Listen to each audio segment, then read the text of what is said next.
one of my follows on the X platform is Steve, and his account name is Millionaire Habits, which I think is great. And I love his handle, Steve on Speed. But I he like was that. That's good. posting, this kind of a laundry list of ways to make money. And, his concept is Millionaire Habits, of course. Sure. And It's one got of the things, that's a great T-shirt thing. So Millionaire yep, Habits. yeah, it's good brand. Right there, Yep. right there.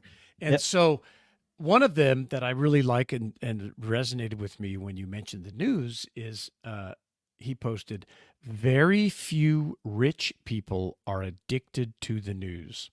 The news is designed to make us upset, angry, fearful.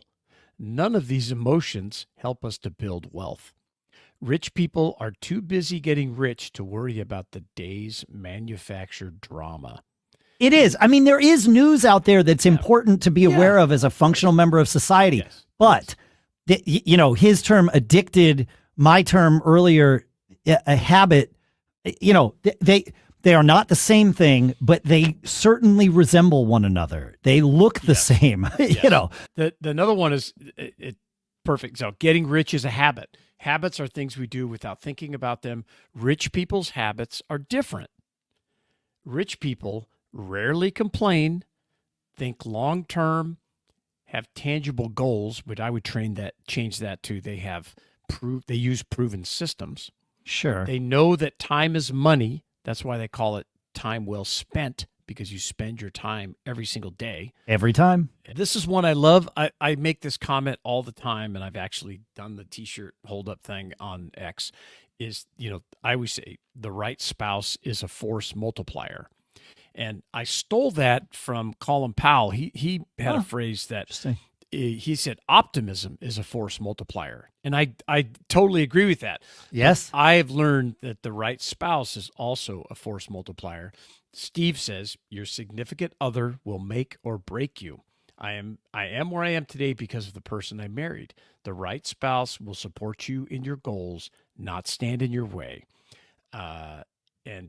So that's it seems so basic, but whoever you wind up with and whoever you are around. Yeah, it's that pyramid you were talking about a month ago pyramid. or so. Yeah. The people pyramid. Yeah. You want to be surrounded by people that support you and lift you up, not question you, are jealous of you, don't believe in you, think you're flaky because you're trying 10 different things and you hope one of them sticks.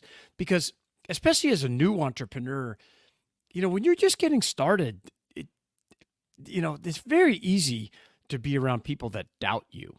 And that want to ridicule you. That's the default. It's more common. Yeah, that's right. Yeah. So that's where I always say, don't talk about what you're going to do. Talk about what you've done, because that helps solve that problem. You got to kind of. You can get away with that with a lot of people. You can't get away with that with your partner. Right? With your spouse. Correct. It's your life. This people pyramid thing. I would say it starts with your partner, whoever that is, and if you don't have one, I would say some people might argue that would be a benefit in a sense, because not having one is better than having a partner who is doubting you. Yeah. Because if you are being doubted at every turn and you can't get away from it because you literally live with the source of that doubt, you're not going to do this. And if they treat you that way, Yeah. Think about if you ever have kids with that person, how they're going to treat your kids. Yeah. And how that cycle is going to go. Because, you know, not to make this, not about make a show about having kids, but your kids are like a grand experiment, right? Yes. They're taking in all this stuff like by osmosis, your actions, the way you and your spouse interact, the way your businesses impact their life. Because like if you're just, quote, thinking that being busy is important and you're home late every night, what do you think they're going to think about being in business? They're going to be like, I don't ever want to do that because my dad or my mom was never home. And so you're teaching people this stuff all the time.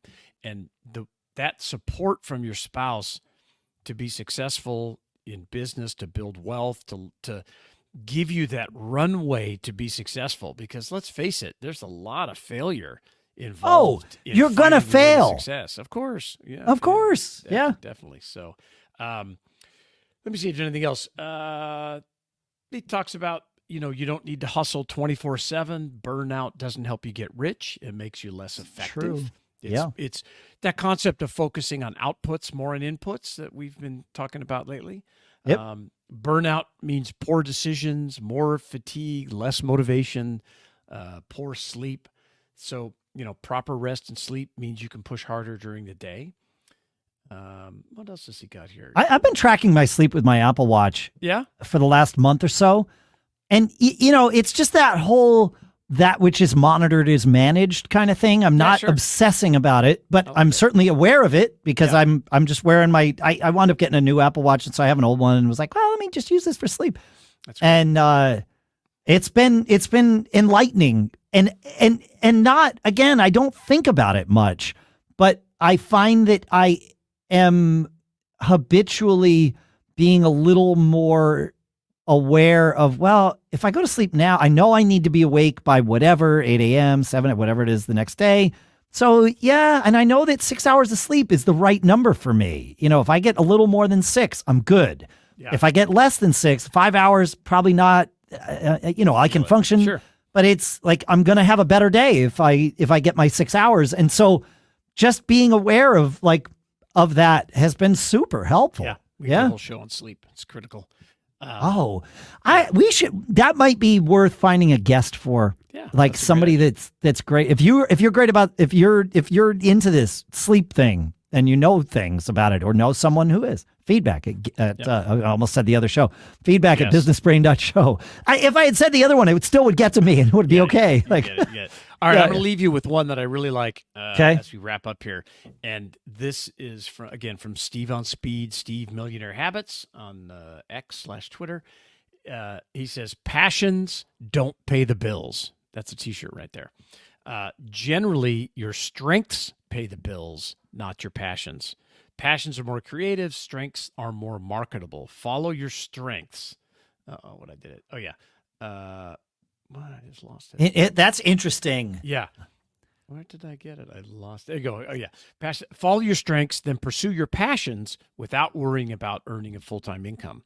And I like this because I've seen so many people ruin a hobby or something they're interested in by trying to turn it into a business, right? The quickest way to destroy your hobby is to try to make money at it. To make it a job. That's it. Oh, it's terrible. I kind of did that. Well, but I picked... I have a lot of hobbies, like the nerdy computer thing is one, and then like music would be another. Yes. And I make money from both of those. And if you work for the IRS, I can prove to you that both of those are businesses. Yes. However, I put food on my table with the nerdy hobby that I've turned into a business because there is a strength there. I feel like I'm a pretty strong musician too, but if I wanted to make money with music, I would almost certainly have to tour on the road all the time. Yeah. Or I would have to live in, a major city, New York, LA, London, Nashville. Nashville is hard to make money as a musician. Yeah. Talk to me on our other show about that. It's a great place to play music. You will not make money unless you are at the top of the food chain. I know a guy who played in Nashville forever. He played for 50,000 people and made $50. What? Because that's what the club next door that had 50 people in it would have paid him. Oh. And the person who was playing for 50,000 people knew it didn't matter who was playing the drums behind him. Yeah. Anyway, that's my Nashville thing. And that's a common thing in Nashville. But certainly you can make money. But I chose to do this because it means I travel slightly less. That makes sense. So what are your habits for building wealth, for success? Call them millionaire habits or whatever, what have you. But we'd love to hear from you. Feedback at businessbrain.show.